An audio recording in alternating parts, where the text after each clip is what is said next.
WHGE 95.3 FM. Coming up, the Open Eye.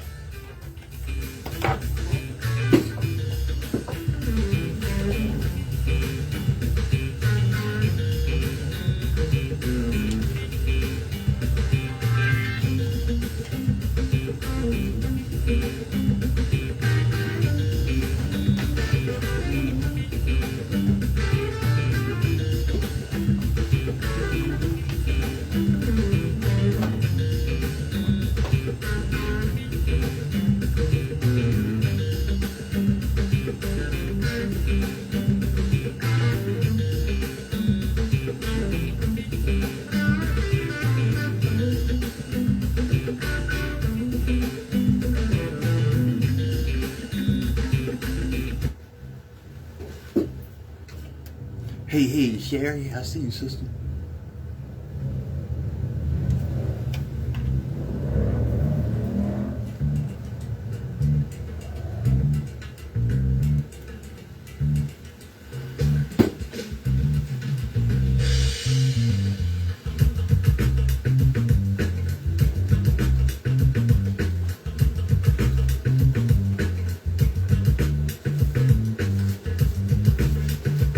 Those of us that indulge in or commit intellectual violence don't do so for the pleasure of mental masturbation or ego diddling. We do so because the chains of oppression on our people's minds are deep and difficult to remove.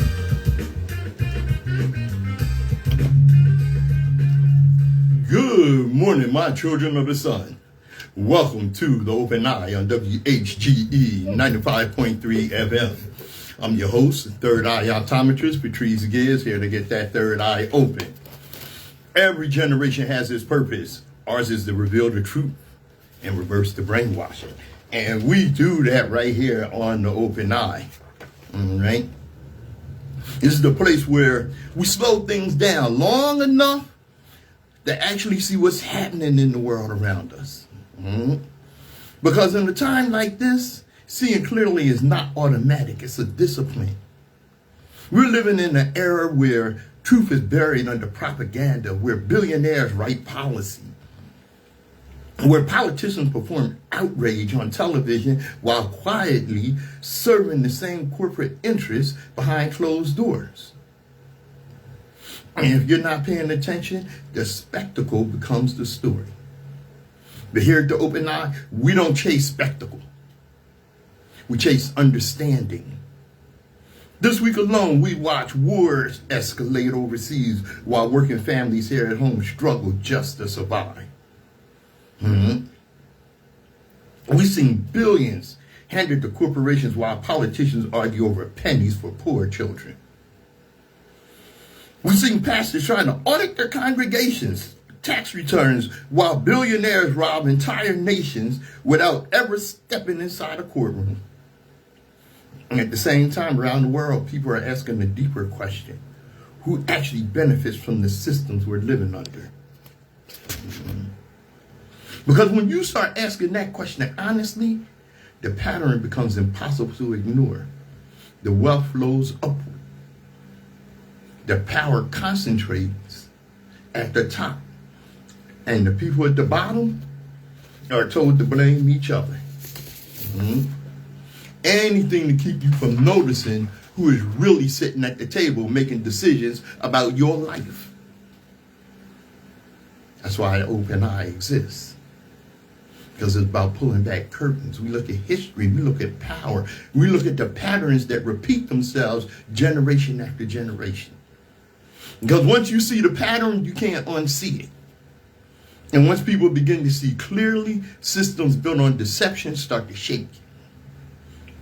So today we're going to talk about power, propaganda, and the stories we're being told. And the stories we're not being told. Because the most dangerous thing in the world to those who benefit from confusion is an informed public. And that's what we do here at Open Eye. Keep you informed. Let me get my disclaimer out the way. The views and opinions expressed on Open Eye are those of the hosts, guests, and contributors. and do not reflect the policy or position of WHGE 95.3 FM, nor our sponsor, the Delaware Center for Homeless Vets. Any content provided by Open Eyes hosts, guests, or contributors are theirs and are not intended to malign any religion, ethnic group, company, or individual. All right. Hey, boy, I see WHGE 95.3 FM. This is Women's History Month, March. And of course, if you know anything about the open eye, we're going to talk about some black women. I know I've been here before, told the story before. We got some, what's going on there? We got some new listeners, and it's something I think we need to talk about here. Strange fruit. Know who sings that? Especially, considering what's going on right now. And about Billie Holiday. And throughout her career, what's going on there? Come on now. Throughout her career, public attention to the devastating impact of white supremacy drew the notice of the Commissioner for the Bureau of Narcotics. Strange Fruit. He ordered her to stop singing that song. Strange Fruit may have been written by an American songwriter and poet, Abel Meeropol, a.k.a. Lewis Allen, but ever since Billie Holiday sang the 3 brief stanzas to the music in 1937, she owned it. Holiday, born Eleanor Fagan, said she always thought of her father when she sang Strange Fruit. He died at age 39 after being denied medical treatment at a Texas whites-only hospital. How many of us can relate to that? I can. Because my great-grandmother died after being refused treatment right here in Wilmington.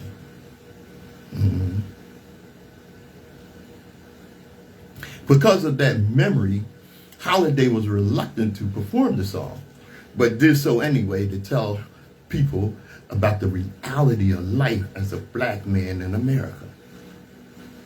She said, it reminds me how Pop died. She wrote in her autobiography. But I could keep singing it, not only because people asked for it, but because 20 years after Pop died, the things that killed him are still happening in the South. The song was so poignant for Holiday that she laid down some rules when she sang it. She would close the evening with the song. The waiters would stop service when she began, and the room would be in total darkness except for a spotlight on her face. And there would be no encore. Lady Day, as Holiday was called by many at the time, began to work the song into her repertoire 16 years before Rosa Parks refused to give up her seat on the bus in Montgomery, Alabama.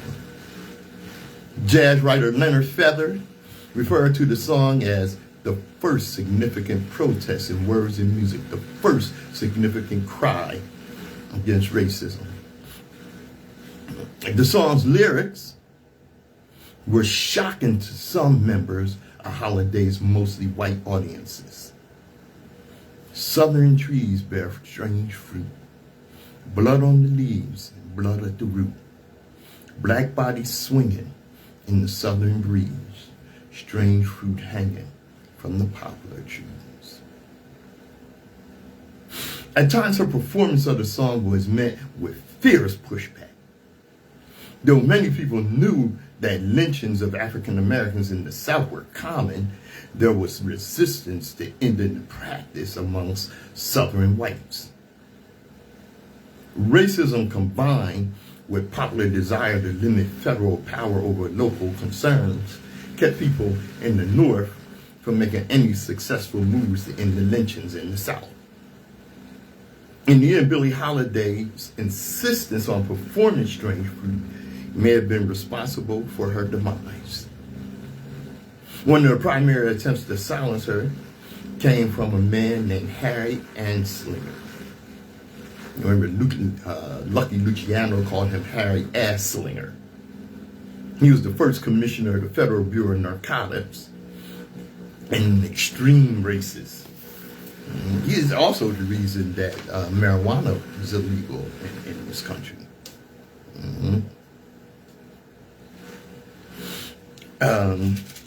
Where was I here? Oh, yeah.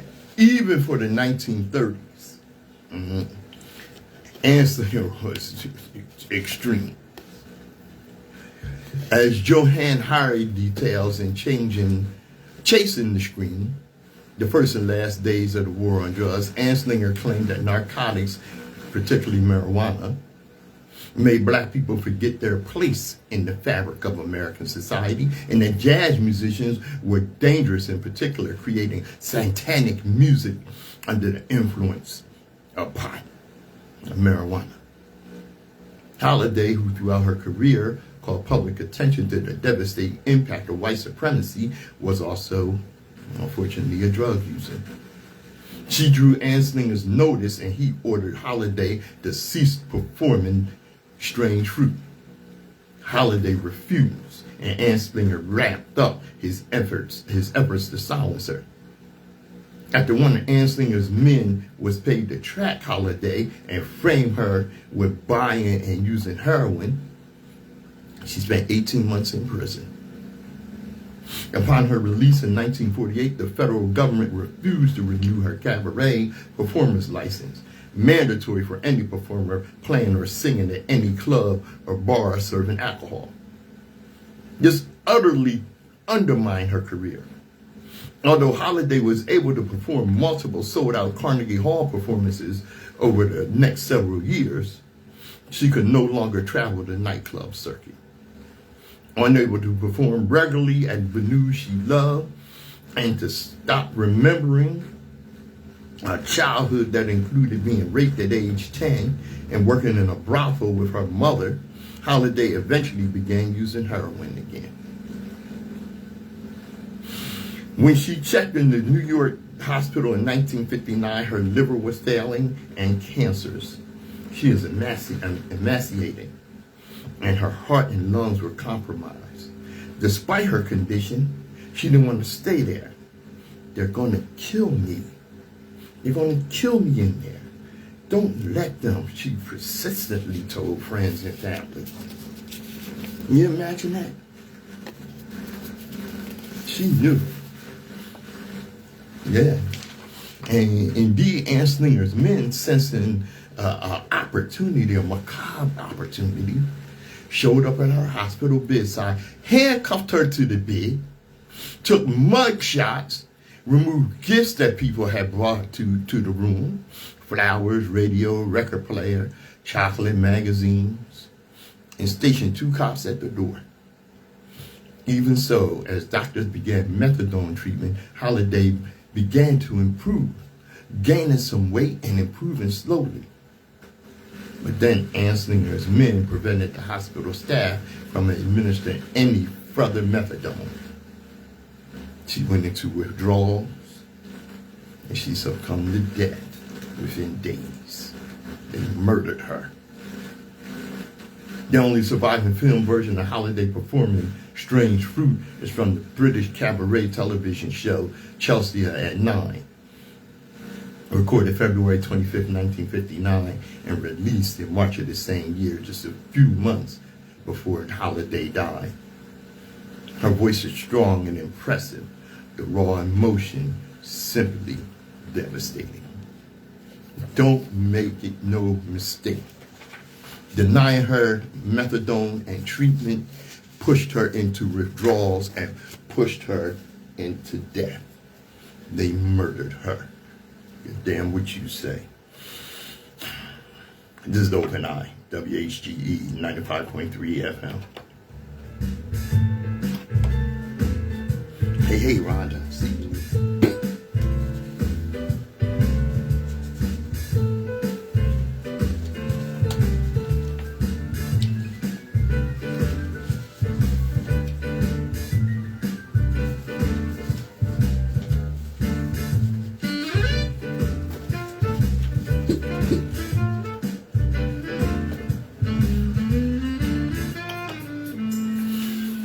WHGE 95.3 FM. It's your third eye optometrist here. You know, it took 100 years for America to outlaw lynching of black men, of black people. It wasn't just men, it lynched the women too. Brung up strange fruit for that reason. Because a new report reveals 70 suspected modern lynchings in the Deep South. And every time one of these lynchings happen, it's ruled a suicide. A new report says more than 70 suspected modern-day lynchings have occurred across 7 southern states since 2000, challenging the long-held belief that lynching ended decades ago. It did not. Let me tell you something here. When a lot of us say lynching, we're not just talking about hanging a black man from a tree. We're also talking about the police murders, the white supremacist murders, and what have you that take place. The report on this was called the Crimson Record. It was produced by the civil rights organization Justice for Julius Action Network, often referred to as Julian. Researchers examined cases between 2000 and 2025 in Texas, Mississippi, Georgia, Louisiana, Florida, Tennessee, and Alabama. According to the report, investigators identified more than 70 suspected modern-day lynchings in those 7 states, with Mississippi recording the highest number at 20 cases. The study reviewed deaths involving victims from marginalized communities, meaning black communities, and examined whether the circumstances surrounding those deaths reflected patterns historically associated with racial terror violence. The research draws inspiration from Ida B. Wells and her 1895 anti-lynching investigation, a red record, one of the earliest documented efforts to catalog racial terror killings in the United States. By referencing Wells' work, the author argues that racial violence did not disappear, but instead became less visible in official records. Julian founder Colin Jefferson said the report is meant to challenge the idea that lynching is solely a historical phenomenon. It is not. More than a century ago, a fearless black woman, Ida B. Wells, she risked her life to expose a brutal truth about America. That's when in 1895 when she published the Red Record. Now that book documented what the country wanted to pretend it could not see. Racial terror carried out in broad daylight. Men hung from trees. Bodies burned. Communities terrorized. And local authorities either looked the other way or participated. Wells wrote something powerful in that investigation. Lynching was not about justice, it was about control. More than 130 years later, a new report, the Crimson Record, suggests that terror Wells documented never truly disappeared. Let that sink in. For decades, America told itself a comfortable story. Lynching ended in the early 20th century. It was a dark chapter that closed long ago, a relic of a barbaric past. But the families of the dead tell a different story. Men like Tory Medley, found hanging from a tree in Mississippi in 2025. Men like Trevante Schubert Helton, discovered hanging from a tree in North Georgia in 2024. Willie Andrews Jones Jr., 21-year-old, found hanging from a tree in Mississippi in 2018. Over and over again, the same pattern appears, a body hanging from a tree. Authorities quickly ruling it a suicide. Families asking questions that never get answered. Excuse me. And then the country thinks it can just move on. The authors of this report argue something that communities already know. Racial terror violence didn't vanish, it adapted. It became quieter, less visible, buried under paperwork, indifference, and rushed conclusions. Back in Ida B. Wells' time, lynchings were public spectacles meant to terrorize black communities. Today, the terror can hide behind a different language. No foul play suspected, investigation closed, insufficient evidence.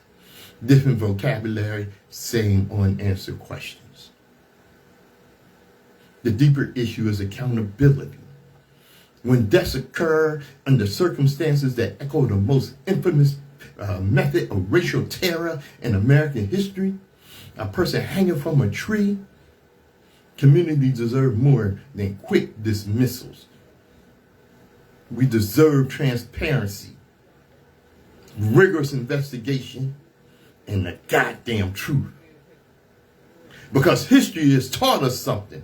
When the truth about racial violence is ignored, it does not disappear. It simply waits for someone brave enough to document it again. That's exactly what Ida B. Wells did in 1895, and more than a century later, others are trying to do the same. The question is not whether we are willing to remember the past. The real question is whether we are willing to recognize the present. This is The Open Eye. I'm Patrice Gibbs.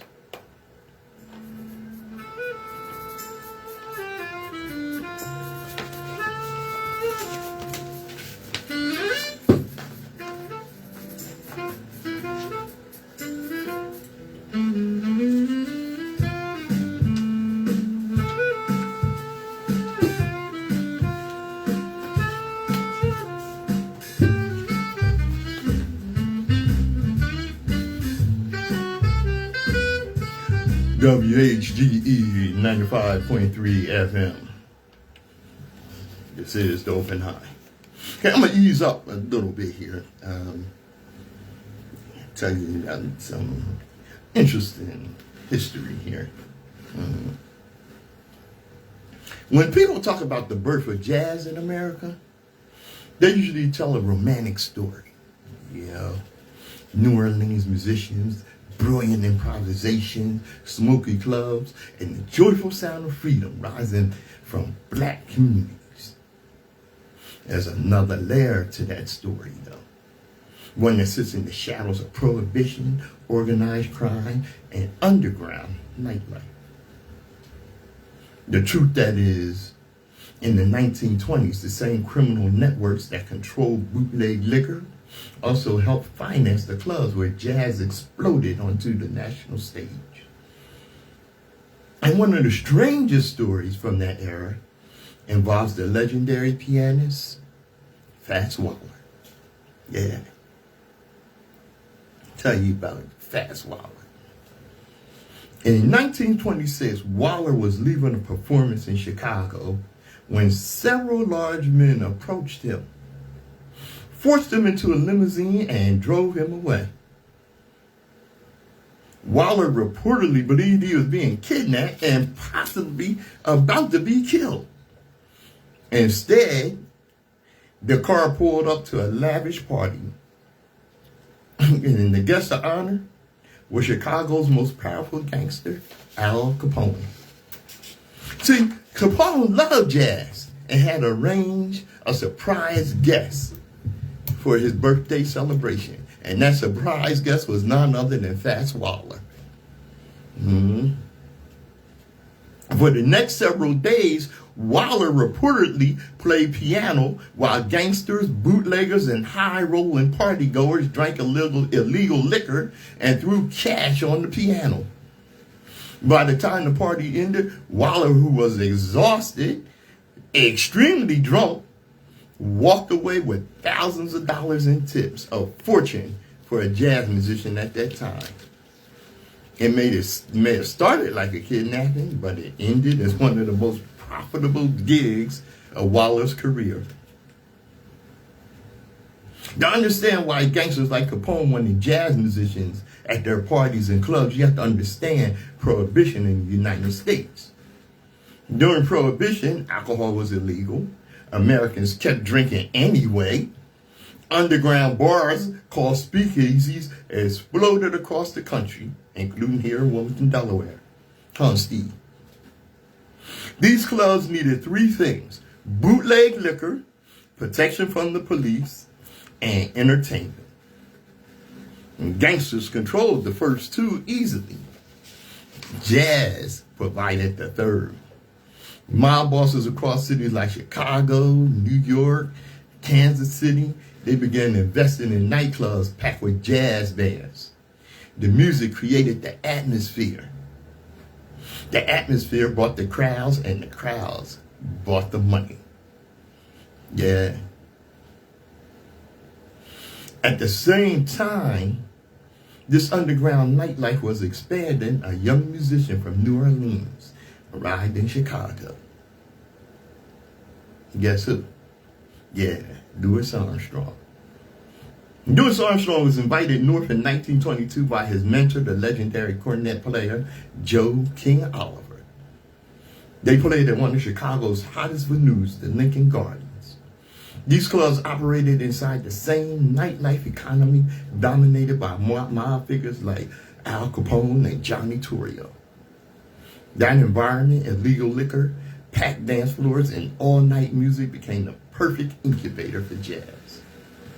Armstrong's trumpet electrified audiences. His recordings with Joe Oliver's band helped transform jazz from regional black musical tradition into America's national sound. Now, there's a historical irony here. Organized crime, which was responsible for violence, corruption, bootlegging, and corrupt political influence. But those same criminal networks also funded the nightlife infrastructure that allowed jazz to spread across America. Gangsters didn't intend to support art. I might have to back off on that because they love the music, man. It's amazing how much they love jazz. And of course, you know, their motivation was they wanted profitable entertainment. You know, the Duke was playing in Philly with his band, and you know he was doing okay. Well, only Madden and the New York gangsters, they invited him, dubious invitation that it was, to play at the Cotton Club in New York. And the Cotton Club, the show from the Cotton Club was broadcast live on the radio at the time. That made Duke Ellington a national star. Yeah, you know, it's something when they invited him, he was like, I'm good. I don't need to go be no national star. And they told him, you'll be big. You'll be big. He said, I'm okay. I don't need to be big. And they told him, be big or be dead. And that's why he came on. Yeah, buddy. Though, you know, their clubs created the stages where Fats, Pops, Duke, Count Basie, and you know, where they could reach massive audiences. By the late 1920s, jazz had become the soundtrack of the roaring 20s. In speakeasies and ballrooms across the country, crowds danced to the music of black musicians whose creativity reshaped American culture.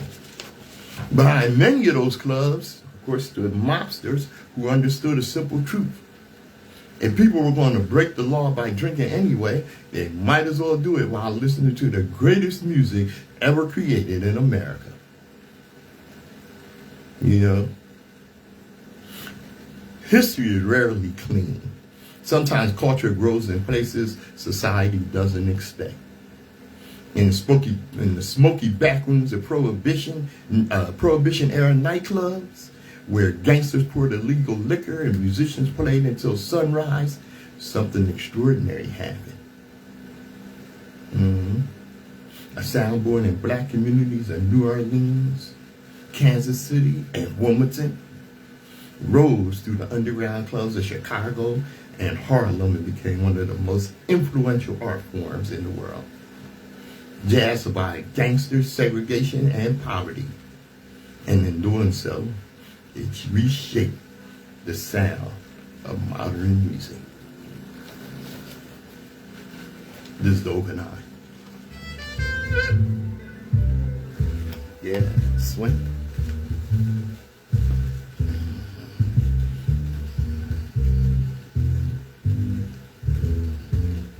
Absolutely, Rhonda. Hey, Steve, I see you. All right.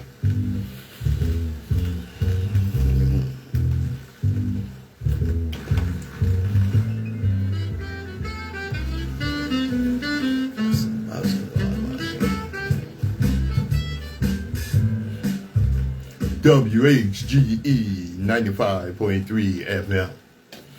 All right. Talk about history, identity, and the politics of claims. Okay? There's a difference between history and mythology. That's something we need to learn. It's one of the most dangerous things any society can do is blur the line between these two. Today, powerful political movements are built not just on territory, not just on armies, not just on money, but on claims about history and identity. And when those claims go unchallenged, they become weapons. You know where this is going?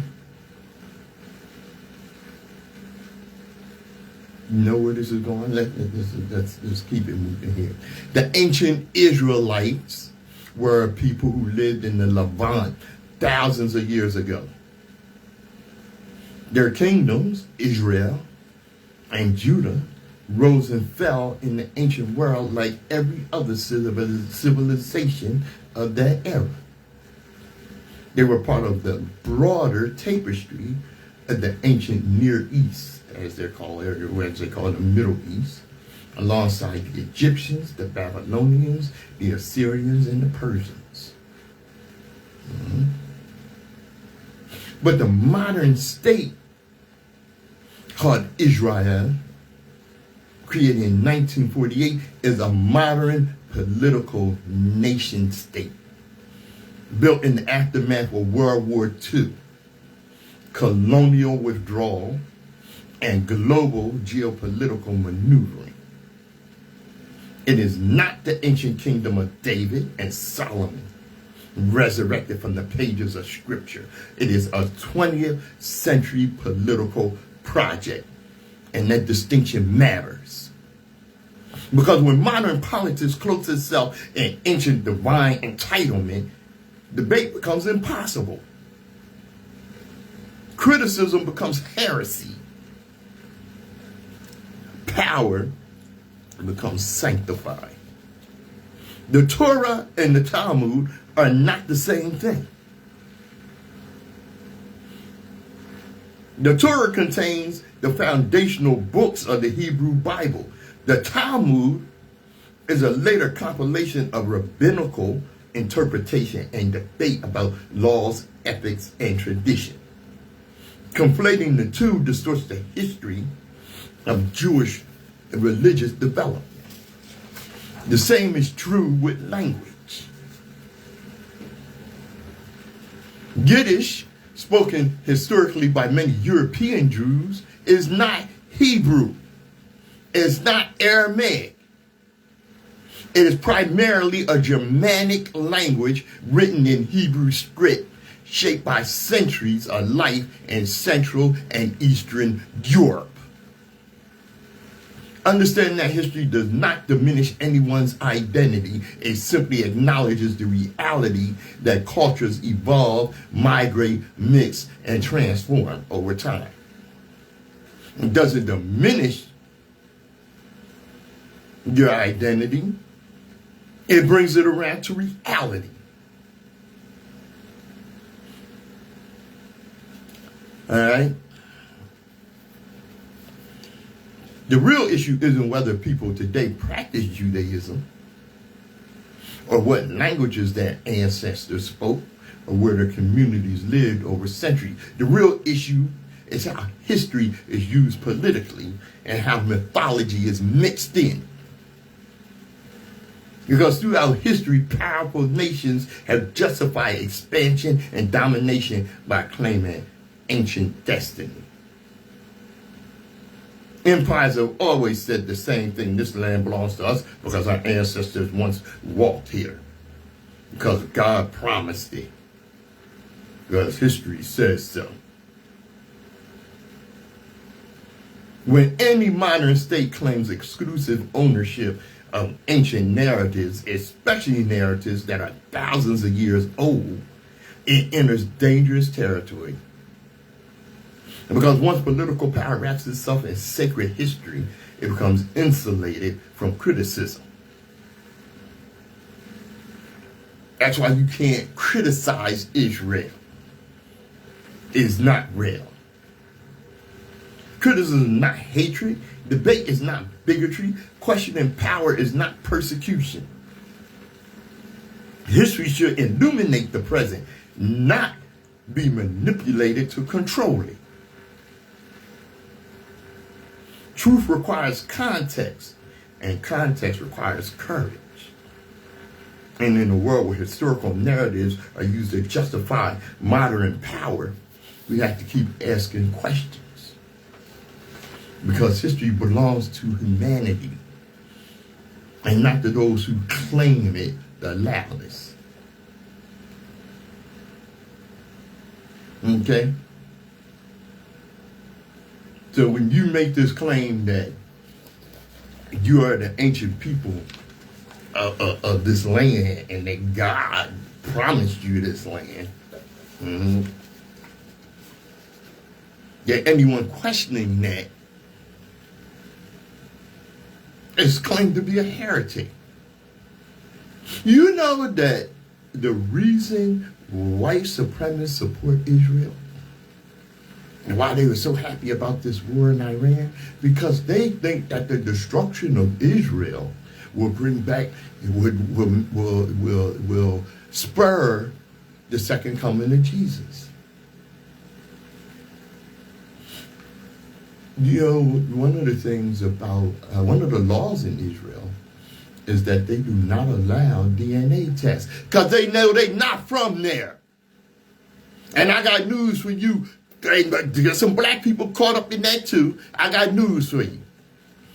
Mythological entities and mythological personalities don't come back.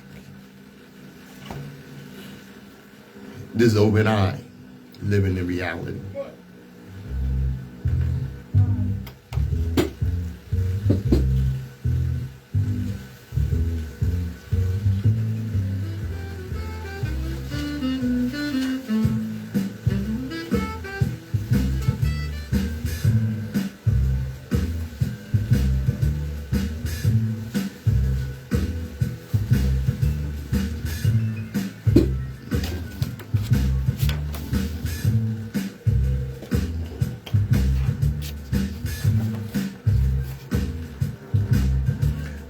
WHGE 95.3 FM, the open eye.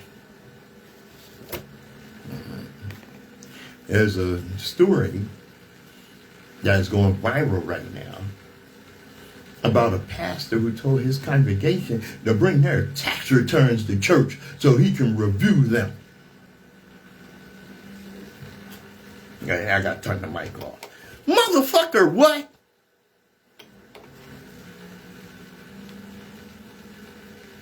Yeah.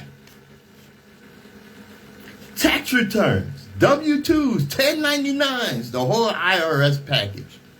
And why? Because in his words, he's tired of people playing in his face.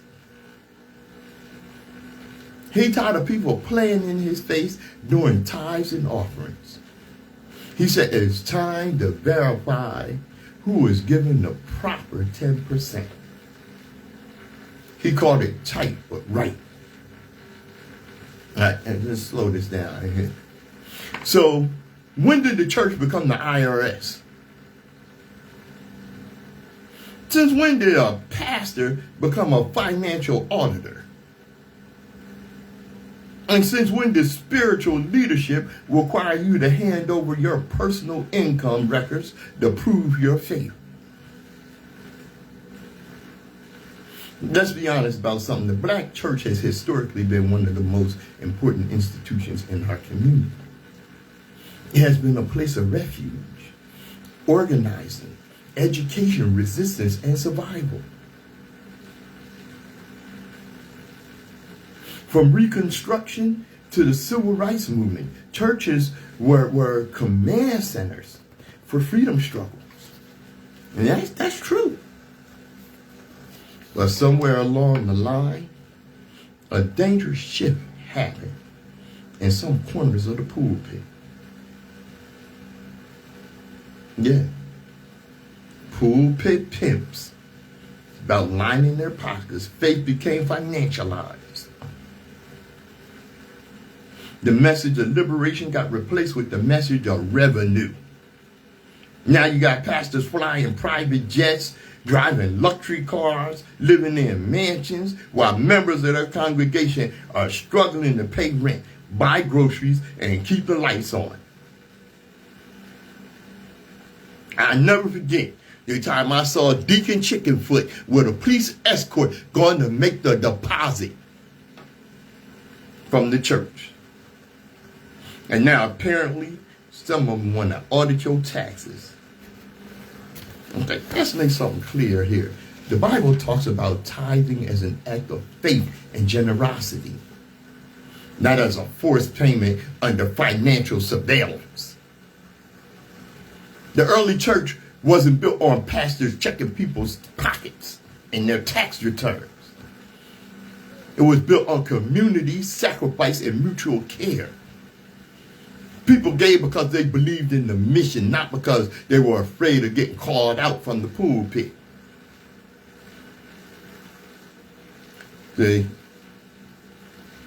When a pastor demands your tax returns, that's not ministry. That's control. And we got to ask a deeper question. If church needs to police the income of its members to survive, what exactly has church become? Because real spiritual leadership doesn't guilt people into giving. Real leadership inspires people to give. And if your congregation feels the need to hide their income from you, maybe the problem isn't the people in the pews. Maybe the problem is the man behind the pulpit. Like Sister Sherry said, pulpit pimps. Faith should never feel like a financial audit. It should feel like liberation. And if your pastor starts asking for your tax returns, you might want to ask him for something first. Transparency about where the church money is actually going. Especially when you look up in the pulpit and you don't know if you got Reverend Chickenfoot or Iceberg Slim dripping in platinum and gold. Accountability works both ways.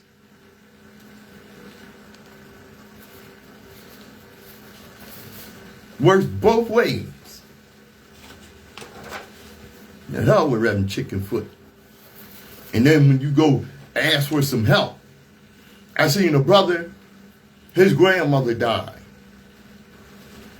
She was in that church for 50-something years. And the pastor told him, we're not going to be able to hold her funeral here. Last couple of years, she didn't keep up on her ties. That brother said, I will burn this mother down. It's the same thing, because a lot of them, grant chasers. Yeah, they ain't getting the grants. It's become a business. And it's a hell of a business. Because the product is invisible.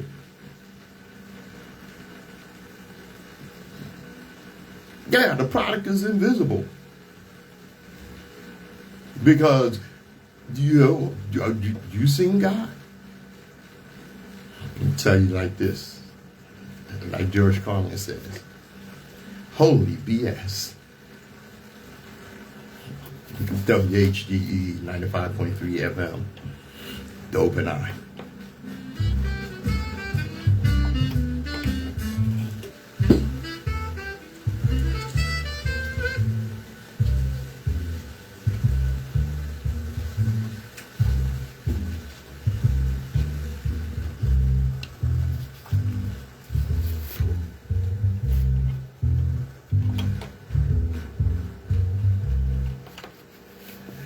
All right. Another minister. Now, a lot of people was digging this brother. It's from Goddess Mia. And Sister Goddess Mia said, I don't know what Pastor Jamal Bryant is talking about. This man pops up with a Target logo behind him, declaring the boycott against Target is over. He says the company promised billions of dollars and some kind of major investment in the black community. Okay. If that's true, the next question is simple. Where are the receipts? Pastor Bryant. Where are the receipts? Where's the contract? Where's the memorandum of agreement? Where's the document signed by Target CEO with the ink still drying on the dotted line? Because in politics and economics and corporate America, a promise means absolutely nothing without paperwork. Announcements ain't nothing but theater. Contracts are reality. And here's the deeper issue. Pastor Brian, you didn't start this boycott. You can't end a boycott you didn't start. See, I almost called you something. This boycott wasn't started by a celebrity pastor. It wasn't started by a press conference. It was pushed by grassroots black consumers, especially black women. Right on.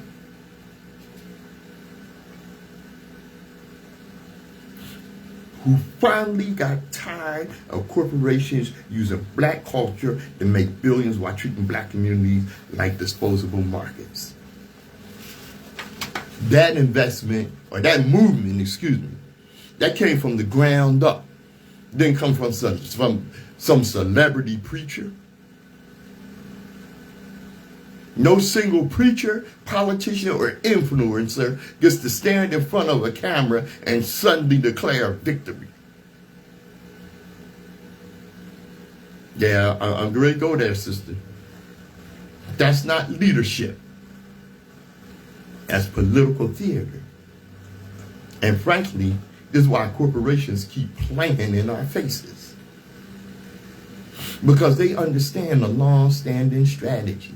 When the black community begins to organize economically, you find one black spokesperson, elevate him as the leader, cut a quiet deal behind closed doors, and then declare the issue is solved.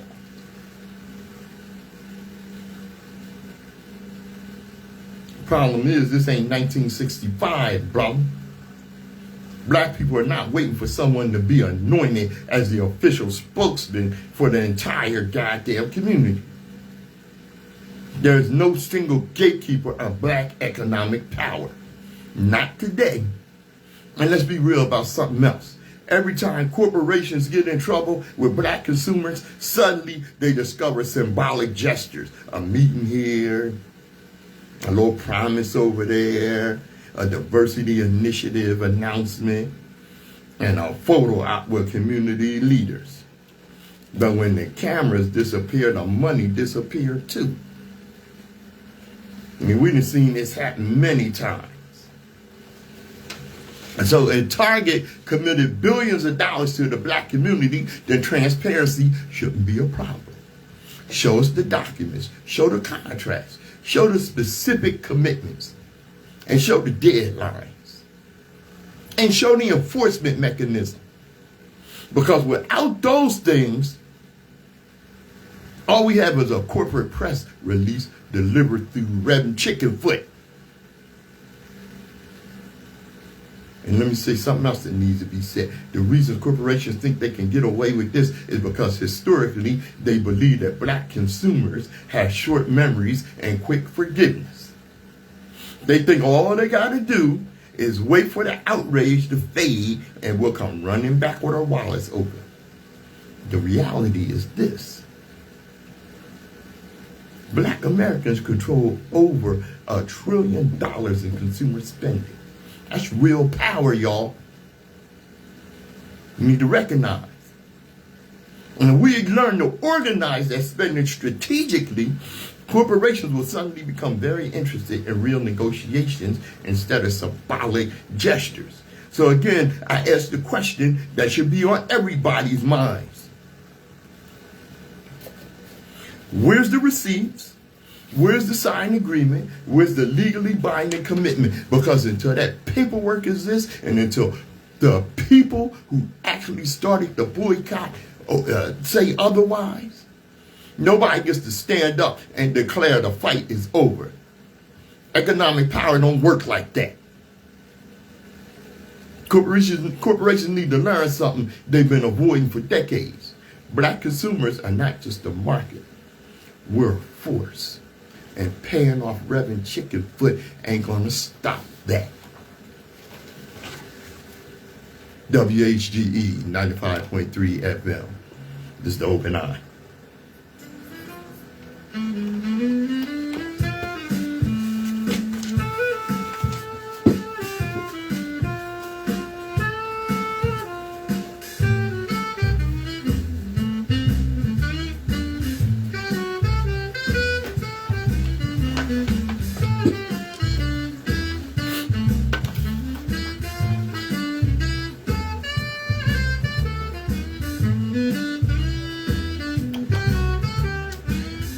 WHGE 95.3 FM. I'm Patrice Gibbs. Let's take a look here. Where does money go, y'all? Where does money go? Because Kristi Noem spent $220 million on a 60-second ad campaign. Oh, breaking news. New Jersey said, stay off the street.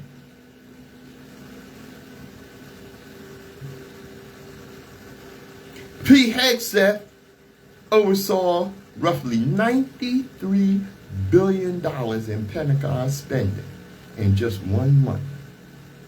And what did he spend it on? Lobster and steak and trips? Nah. And the orange disaster, old poopy drawers, dumpy diaper, pushed $51 billion in tax breaks for 4 of the biggest tech companies in the world. Let that sink in. Billions flowing upward, billions for corporations, billions for political propaganda, billions for the war machine. But somehow the crisis in America, the things politicians want people outraged about, is a single mother using SNAP benefits to buy food for her children. How do politicians convince millions of working class people to be angry at the poor instead of the powerful? It's called white supremacy. They racialize poverty. And for more than half a century, political messaging has carefully crafted an image in the American imagination When people hear the word welfare, they mainly immediately picture a black woman in the inner city living off the government. And where is that? I think it's in New Jersey, where this Jewish community, they don't work, they don't legally marry, they marry under Jewish law. 8, 10 children, right? And they all collect welfare, big time, and they live well. But the black woman is the face of poverty. The black woman is the face of living off the government tea. And that image didn't appear naturally. It was built. In the 70s and 80s, politicians and the media pushed the infamous welfare queen narrative. So it's about black women supposedly scamming the system. And that phrase became a political weapon. It created a symbol, a stereotype, a scapegoat, and it was started by Ronald Reagan, made roast to hell and made the devil sodomize him with a pitchfork. And the purpose was simple. If you can make the face of poverty black, then you can convince millions of white working class voters that government programs helping the poor are really about helping someone else, not them. Not their family, someone else. So instead of asking why corporations receive billions in subsidies, instead of asking why the Pentagon budget is larger than the next several countries combined,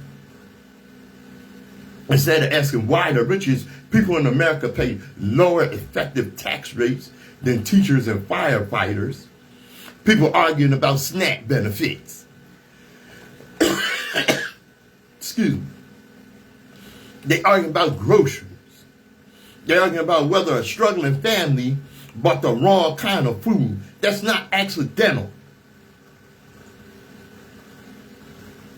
Because when working class Americans, black, white, Latino, rural, urban, start realizing they share the same economic struggles, the entire structure of power begins to shake. So the system does what it always does. Point to black people. Meanwhile, the wealth continues to flow upward. The corporations, billionaires, and defense contractors. And here's the irony. I mean, the same people who are told to be angry at welfare programs actually benefit from government programs themselves, whether it's farm subsidies, disaster relief, veteran benefits, Social Security, Medicare, or tax credits. Socialism. But these programs are rarely framed as welfare or socialism. Because the word welfare was politically engineered to carry a racial image. And that image keeps people distracted from the real transfer of wealth happening in America every day. Dumbasses. God damn. Now, let me tell you something what Scotland is doing. And there's something extraordinary unfolding across the Atlantic, and most American media hadn't said a word about it. While we over here drowning in political theater, Scotland is quietly attempting something no nation has ever done before. The Scottish Parliament just passed stage 1 of the world's first community wealth building law. If it clears the final vote, expected later this year, every single local authority in Scotland will be legally required to reduce economic inequality.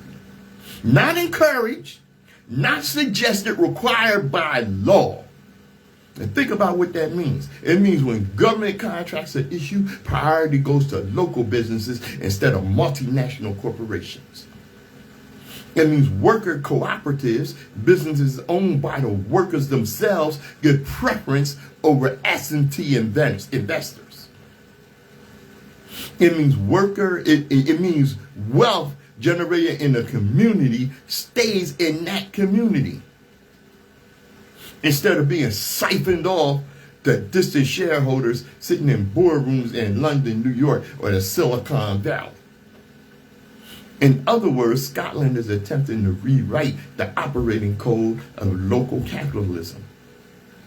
Now understand something. This ideal didn't appear out of thin air. In Preston, England, local leaders applied these same principles and saw unemployment cut in half, while millions of pounds were redirected into local enterprises. In Cleveland, Ohio, the Evergreen Cooperative model used worker-owned businesses tied to major anchor institutions, hospitals, universities, to keep billions of dollars circulating locally instead of leaking out of the city. But those efforts had a weakness. There were policy choices, which meant they could disappear with the next election. Scotland is doing something fundamentally different. They are attempting to write community wealth into law, to make economic justice not a political slogan, but a legal obligation of the government, and that's revolutionary. Because for decades, we've been told that the extraction economy is inedible, that corporations must come first, that shareholders must come first, that communities must simply accept whatever crumbs fall off the table.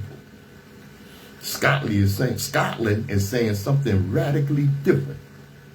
They're saying the purpose of an economy is not to maximize corporate profit, it is to maximize human well-being. And that's the essence of what economies now call well-being economics. As an economy measured not by how wealthy the top 1% becomes, but by whether ordinary people can live with dignity, stability, and opportunity. Now here's a question we should be asking here in the United States. Why is it that a country across the ocean can consider legislation that requires government to reduce inequality, while here we struggle to even admit inequality is a problem? Why is it that public money in America flows effortlessly to corporate bailouts, defense contractors, and tax breaks for billionaires, yet the idea of investing directly in local communities is treated like a radical fantasy? Because the truth is simple: an economy designed around community wealth threatens the very system that dominates American politics, a system where wealth is extracted upward, consolidated, and protected. Your history shows something powerful. When communities control their own economic destiny, when workers share ownership, when local businesses thrive instead of corporate chains, democracy itself becomes stronger. Scotland may be about to prove that another economic model is not only possible, it can be law. And if it works, it will send a message echoing around the world that the purpose of wealth is not hoarding. The purpose of wealth is community. This is the kind of experiment the world should be watching. Because if Scotland succeeds, it will force every nation, including the United States, to answer a very uncomfortable question. Is our economy designed to serve people or extract from them? This is the Open Eye. I'm Patrice Gibbs.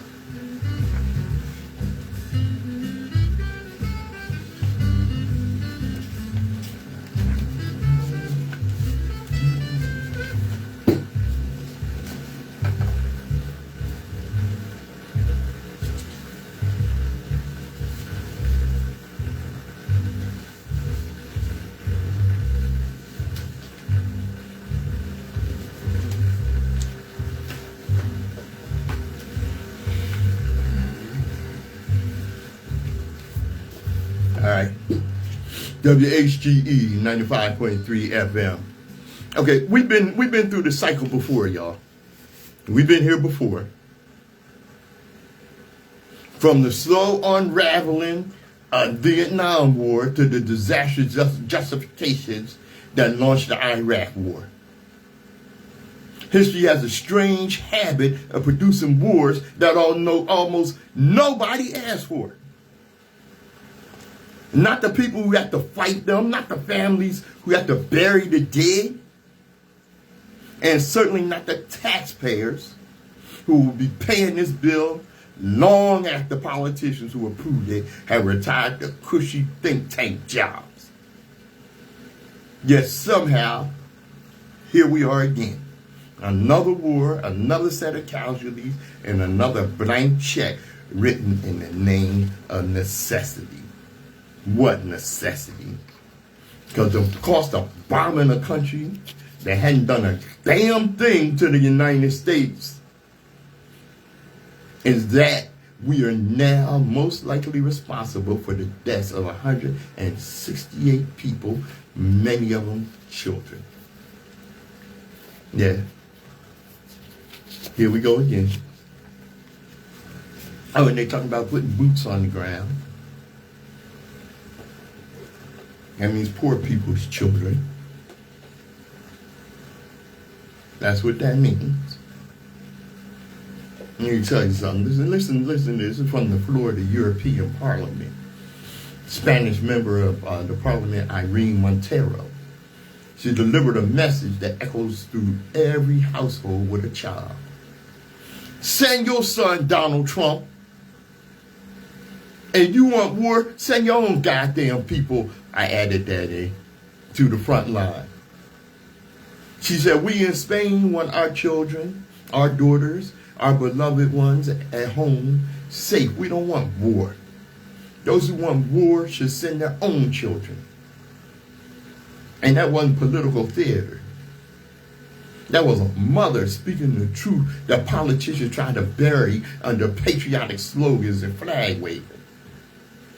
Thousands of miles away in Washington, D.C., on the floor of the U.S. House of Representatives, Congresswoman Ayanna Pressley was saying the very same thing in a different language of grief.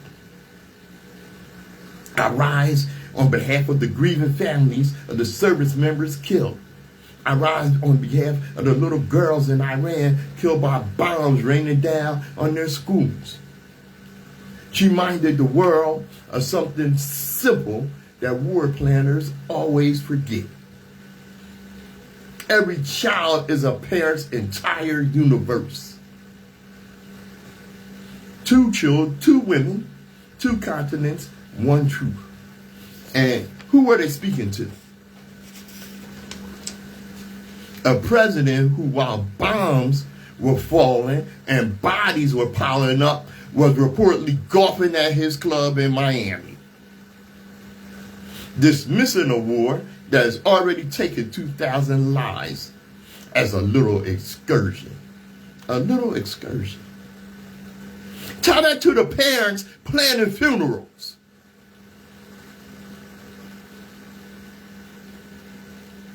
Tell that to the families of American soldiers who will receive a folded flag and a knock on the door from a uniformed officer.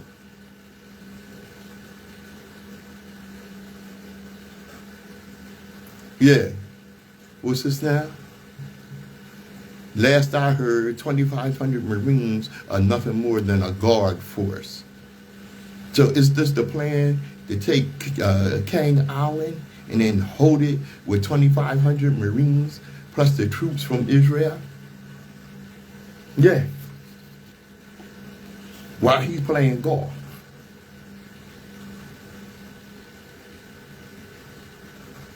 Tell that to the mothers in Iran pulling their daughters from the rubble of bombed out schools. This is a part of the war they never show in the recruiting commercials, huh? Yesterday, U.S. senators walked out of a classified briefing looking shook, like people had just been told the truth behind the curtain. The Cowardly Lion and Seen the Wizard. Elizabeth Warren didn't sugarcoat it. She said, it's so much worse than you thought. You're right to be worried. The Trump administration has no plan in Iran. This illegal war is based on lies. And you know, he stood up there on the pulpit and blamed the people in his administration.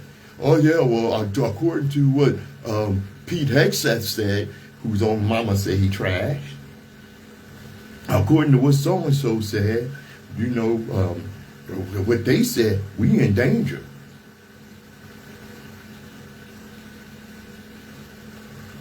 It's a war based on lies. Sound familiar? Once again, launched without an imminent threat to our nation.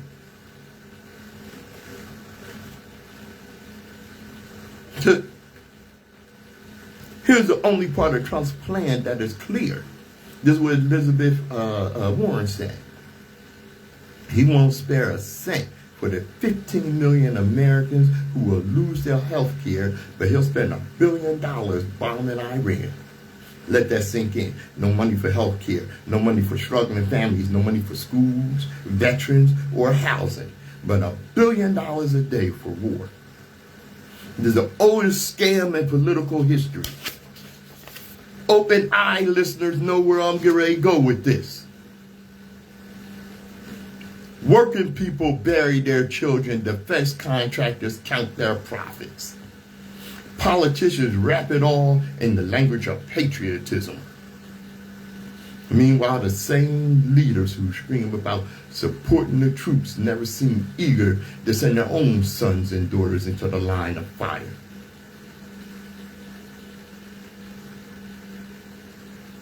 Like I said, on open eye listeners know. It's always the children of working people. Because we remember what General Smedley Butler told the American people a century ago. War is a racket. And the racket only works when the public stops asking questions.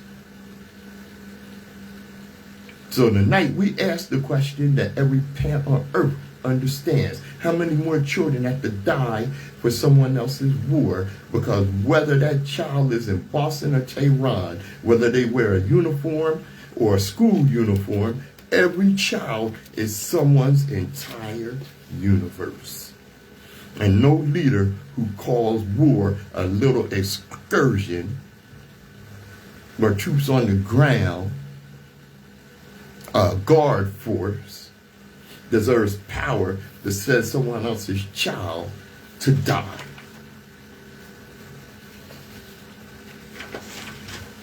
I'm Patrice Gibbs. This is The Open Eye.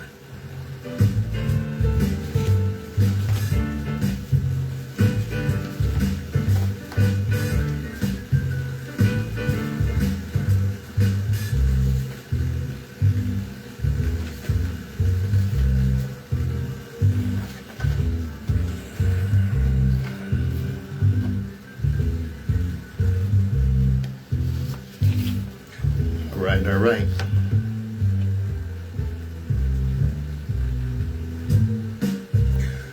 WHGE 95.3 FM. Hey, y'all.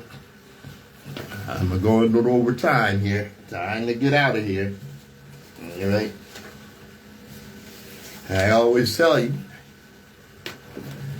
All right. Ask you. Hope you learned something. Hope you learned something. Because I learned something before I got here. And as I always tell you, destiny determines who enters your life, but you decide who stays. Therefore, value those who value you. And don't treat those as a priority. Who treat you as an option. This has been Open Eye on WHGE 95.3 FM. I'm your host, Patrice Gibbs. Thanks for joining us. All right. I always tell you, global African supremacy. Watch Africa during this debacle in Iran. All right. Global African supremacy, because the world was a much better place with the African rule.